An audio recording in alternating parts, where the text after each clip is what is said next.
हम मोदी जी से पूछना चाहते हैं कि 10 साल पहले जब आप राज में आए तो राज में आने से पहले आपने लोगों से जो वादे करे, मोदी जी उन वादों के नाम पर आप वोट क्यों नहीं मांग रहे? आप काला धन वापस लाने के नाम पर वोट क्यों नहीं मांग रहे? 2 करोड़ रोजगार देने के नाम पर वोट क्यों नहीं मांग रहे? आप अच्छे दिन आने की बात कर रहे थे, अच्छे दिन के नाम पर वोट क्यों नहीं मांग रहे? मोदी कह रहे हैं कि मेरा क्या कर लेंगे ज्यादा से ज्यादा, मैं जोड़ा उठा के चल पड़ूंगा। दोस्तों, मैं मोदी का जोड़ा भी साथ लेके आया हूँ, जो जोड़ा मोदी उठा के भागना चाहते हैं। यही है वो जोड़ा, यही है वो जोड़ा जो मोदी लेकर के भागना चाहते हैं। पर कहना चाहते हैं नौजवानों, मोदी से इस जोड़े का हिसाब लेंगे।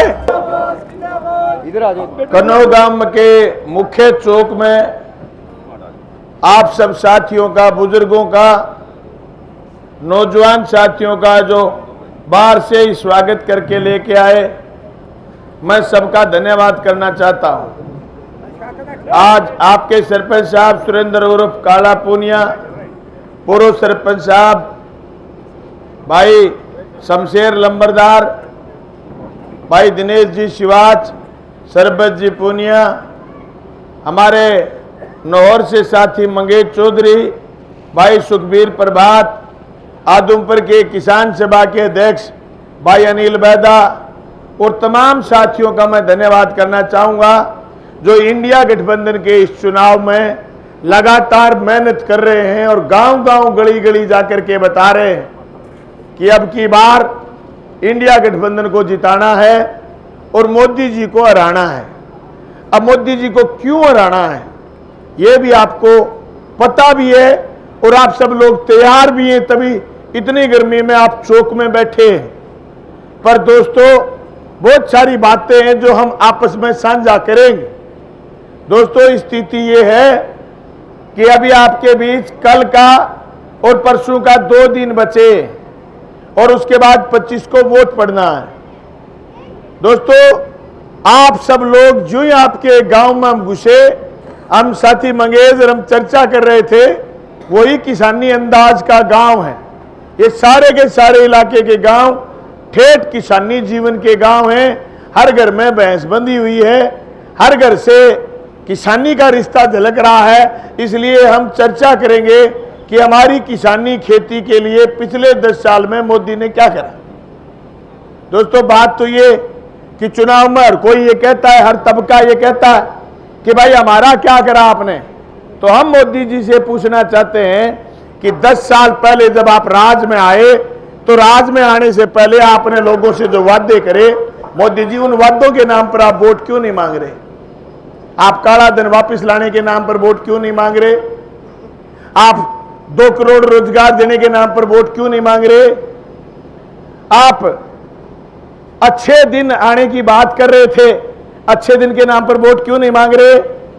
आप जय गंगा मैया के नाम पर वोट मांग रहे थे, आप जिक्र नहीं कर रहे इस चुनाव में गंगा का। आप तो जिक्र भी नहीं कर रहे कि नोटबंदी के बाद देश में कितना विकास हुआ। आप तो जिक्र भी नहीं कर रहे कि विदेशों से जो काला धन जमा था आप कितना वापस ले आए।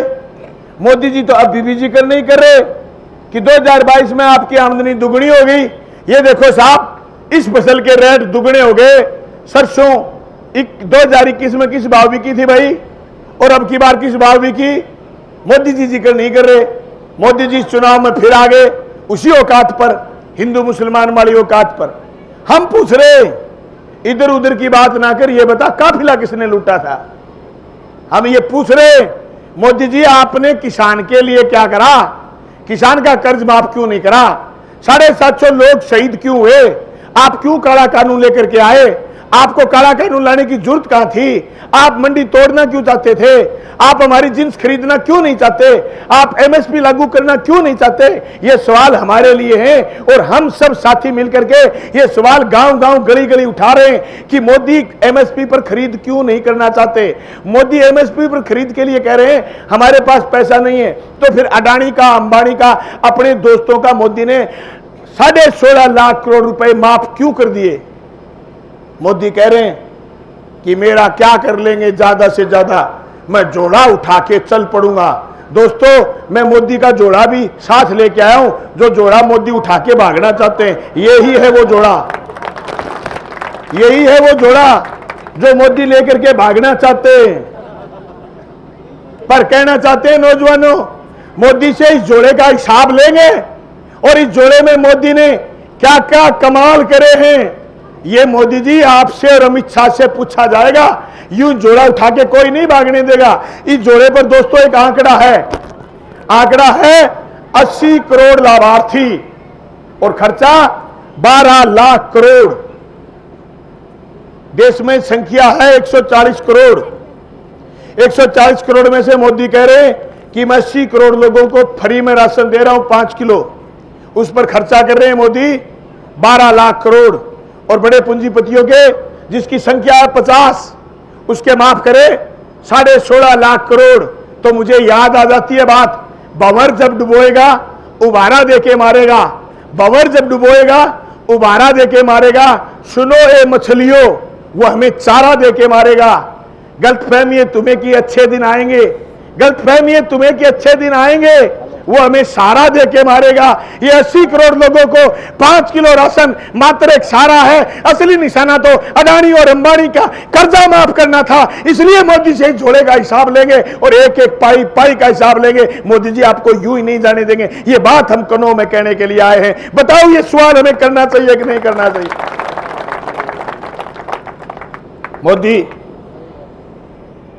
मोदी बड़ो बदमाश है, झूठो बहुत है, अनपढ़ भी है और पग पग पर झूठ बोला माए तो। और राम को नाम यही ले, राम ऐ कहने मैं राम ने ले आया। आज झूठी बात है। अनी राम वाली बात में कोई दम को नहीं। राम आऊं पहली हो करते है तो 14 में बढ़िया प्रधानमंत्री। मेरी दादी 2012 में दुनिया चली गई, 5 बारी माला फेरे करती। जो मोदी राम ने ले आए तो मेरी दादी ने कण बका रखी भाई। थे सोचो तो सही। अरे राम खातर तो एक बात ही अपने संस्कार में, रघुकुल रीत सदा चली आए, प्राण जाए पर वचन न जाई। आ तो वचन दिया अच्छा दिन आवेगा और फिर थे फंस गया। मोदी के कहो अच्छे दिन आने वाले हैं, थे यहाँ सपना देखा अच्छा दिन तो जाने अपना आवेगा। बन बापड़े कहो को नहीं हो तो कसूर तो को नहीं बैठो, थे फोकट में जिता लियो जाने मारा आवेगा। अच्छा दिन के आपसे आने ही बर्बादी थी कि तुम्हारे आएंगे। वो एक कोई राजा था मोदी जैसा बदमाश, हवाई जहाजों की यात्रा करता, नए नए कपड़े पहनता, मुशायरे का भी शौकीन था। उस राजा ने क्या करा, मुशायरा रख लिया। तो कोई कवि आया, कवि ने कविता पढ़ी तो राजा ने कहा कि दी 100 अशरफी। कवि ने फिर कविता पढ़ी, बोले दिए हाथी घोड़े। कवि ने फिर कविता पढ़ी, बोले दिया आधा साम्राज्य। मुशायरा खत्म हो गया, कवि घर चला गया, राजा अपने भीतर चला गया। कई दिन बाद कवि ने कहा जैसे आपने ने 15-15 लाख खातों में देने की कहा था और आपने घर में 4 आदमी थे, चारों के खाते खुलवा लिए और आपने दिमाग में यूं सोचा 15 चौके 60 लाख रुपए तो ये आ जाएंगे, एक स्कॉर्पियो ले आएंगे। कई छोरों ने तो रात को सपने में स्कॉर्पियो के स्टीयरिंग पर हाथ फेरने शुरू कर दिए और कईयों ने तो दारू पी के स्टीयरिंग पर हाथ रखा ही नहीं, यूं ही खड़े ही कट मार दिए। पर सुबह देखा तो उस कवि वाली हुई। कवि ने कई दिन इंतजार करा, कुछ नहीं आया। कवि ने सोचा यार राजा ने घोषणा करी फिर भी नहीं हुआ। कवि राजा के पास गया, जाके बोला राजा साहब उस दिन मुशायरा हुआ था, मैंने मुशायरा में कविता पढ़ी, तुमने मुझे 100 अशरफी देने का कहा, हाथी घोड़े देने का कहा, आधा साम्राज्य देने का कहा, क्या रहा? तो कवि के उत्तर पर राजा ने कहा कि भाई तन्ने मेरे कान खुश करे, मैंने तेरे कान खुश करे, लेने देने की बात नहीं हुई थी। यही करा मोदी ने हमारे साथ। अच्छे दिन आएंगे ये कहा, हमने पूछा नहीं किसके आएंगे, उसने बताया नहीं, लेकिन अच्छे दिन आए अडानी और अंबानी के, हमारे नहीं आए। जो अडानी 2012 में मात्र उस अडानी को 5,000 करोड़ का लोन एसबीआई बैंक ने यह कहकर के मना कर दिया। जैसे आप बैंक में जाओ केसीसी बड़ी करवाने के लिए, बैंक आपसे ये कह दे कि पिछली फसल पर टाइम पर आपने ब्याज नहीं भरा, आपकी सिविल खराब है। अडानी को 2012 में सिविल खराब का कह करके बैंक ने लोन नहीं दिया। लेकिन आज अडानी दुनिया का 3 नंबर और हिंदुस्तान का 1 नंबर पूंजीपति है, एशिया महाद्वीप का 1 नंबर पूंजीपति है। कैसे हो गया? मोदी ने कर दिया। कैसे कर दिया? आपसे, हमसे हमारी मेहनत की कमाई लूट करके उसको दे दी। कैसे दे दी?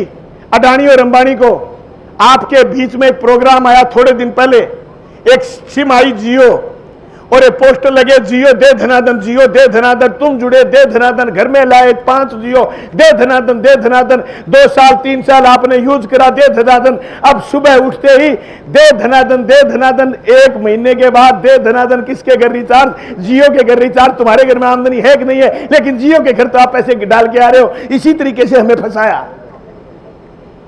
बीएसएनएल ऐसी तैसी। बीएसएनएल जो सरकारी कंपनी थी उसका बट्टा गोल। जियो सारी तरह, जहां खर्चा लगेगा सरकार का, अंतरिक्ष में खर्चा लगेगा सरकार का, जियो का, वहां जियो नहीं है, वहां बीएसएनएल है। तो फिर नुकसान किसको हुआ? सरकार को। सरकार में पैसे किसके लगते हैं? तुम्हारे। फायदे की जगह कौन? जियो। दोस्तों, जियो, लेकिन दिमाग लगा के जियो, नहीं तो कोई जीने भी नहीं देगा। मोदी और मोदी के लोग कह रहे हैं अब की बार 400 पार। क्या करोगे? 272 में राज बन जाएगा। 400 का क्या करोगे? संविधान बदलेंगे। क्या बदलना चाहते हो संविधान में? बोलने की आजादी। तुम काले कानून के खिलाफ लड़े थे ना, तुम ही थे वो लोग जो इकट्ठे हो गए। मोदी कह रहा है 400 आएंगी, संविधान बदलेंगे, इकट्ठा होने का अधिकार छीनेंगे, बोलने की आजादी छीनेंगे। हम बोल गए विधानसभा में काले कानून के खिलाफ, हम बोल गए सड़कों पर काले कानून के खिलाफ। नौर में मंगेश ने पंचायत करके कह दिया काले कानून लागू नहीं करेंगे। तुमने पूरे हरियाणा में जगह जगह कह दिया काले कानून लागू नहीं होने देंगे। तुम बॉर्डरों पर पड़े रहे 13 महीने, काले कानून लागू नहीं होने देंगे। मोदी कह रहा नहीं बोलने देंगे, रोकेंगे। वो गरीब जो बराबर आके खड़ा हो गया, उसका हक था, आरक्षण मिला, संविधान ने दिया, वो कह रहे संविधान बदलेंगे। क्या बदलोगे संविधान में? आरक्षण का अधिकार खत्म करेंगे। क्या बदलोगे संविधान में? खाद्य सुरक्षा का अधिकार खत्म करेंगे। क्या बदलेंगे संविधान में? आपका और हमारा जीने का अधिकार सस्पेंड करेंगे। 6 महीने संजय सिंह आम आदमी पार्टी का नेता जेल होके आया है। आरोप कुछ भी नहीं, कोई चार्जशीट कुछ भी नहीं, जेल में 6 महीने रह के आया है। बताओ, आजाद भारत के लिए हमारे पुरखों ने यह उम्मीद करी थी क्या? क्या इसलिए लोग कुर्बान हुए थे? क्या शहीद आजम भगत सिंह इस बात के लिए फांसी के तख्ते पर चढ़े थे? क्या इसलिए गांधी ने दांडी यात्रा करी थी? क्या लाला लाजपत राय ने अंग्रेजों से लाठियां इस बात के लिए खाई थी?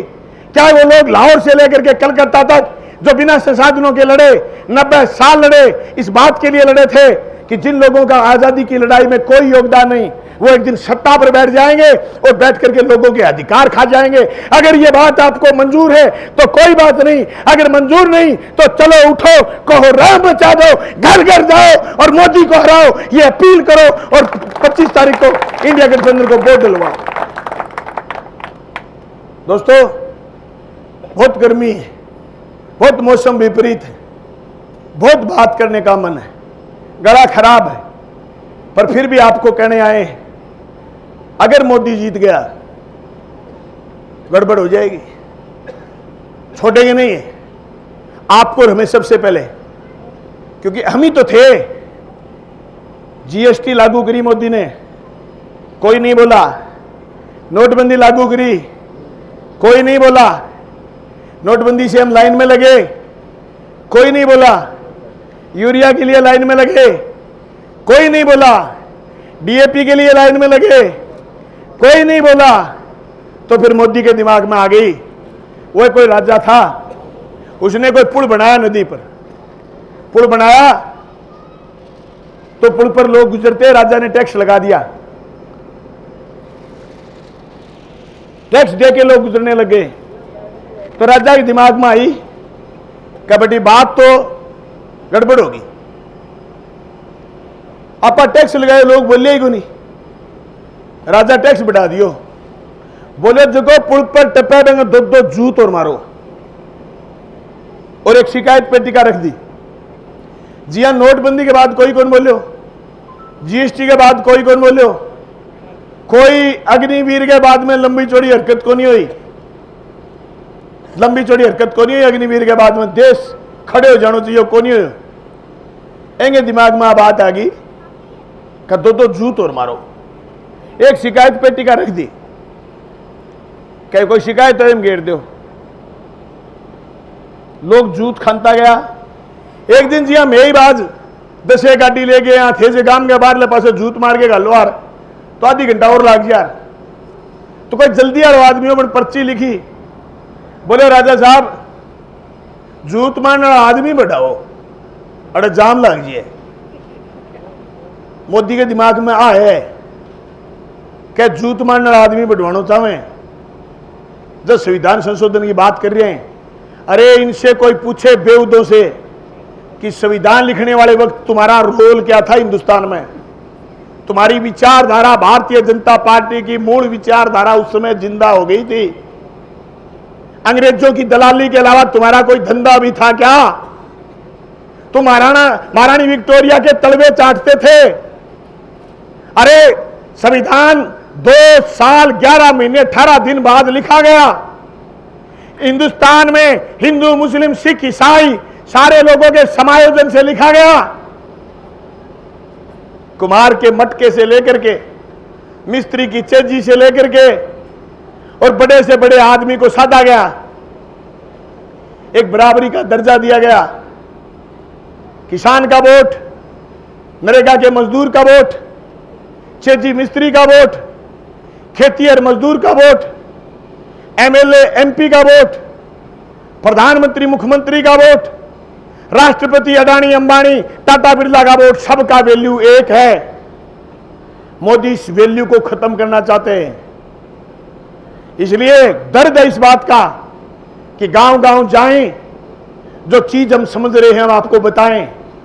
मुझे याद है जिस दिन पीपड़ी में लाठीचार्ज हुआ, हिंदुस्तान में 4500 विधायक थे, लेकिन राजस्थान की विधानसभा के आगे बलवान पूनिया ने रोड़े मचाए।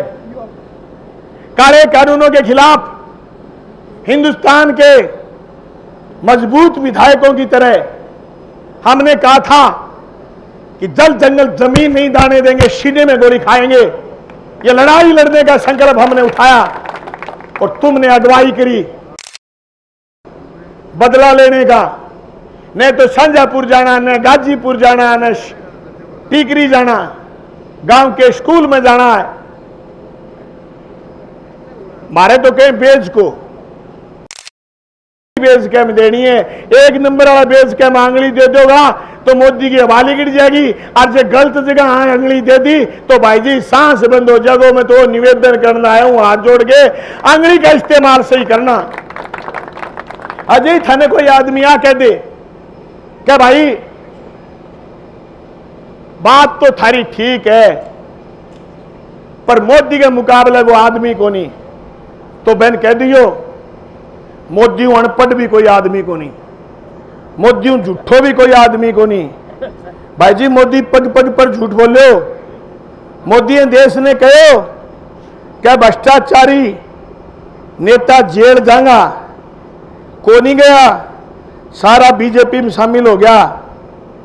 पर भाई मोदी अनपढ़ है, ए बात को सबूत मैं थाने अब देश हूं।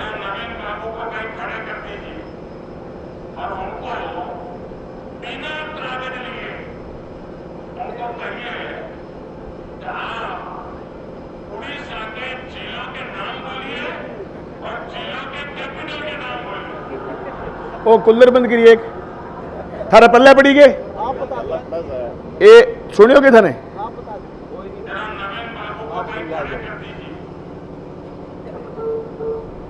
वो कह के नवीन बाबू ने पूछो मुख्यमंत्री उड़ीसा के पूछो जिला को नाम के और जिला की राजधानी को नाम की तो थाने में आज इशार में के थारो गांव है तो कन्नो ने फिर इशार की राजधानी घोषित कर दिया आज मोदी के हिसाबों तो।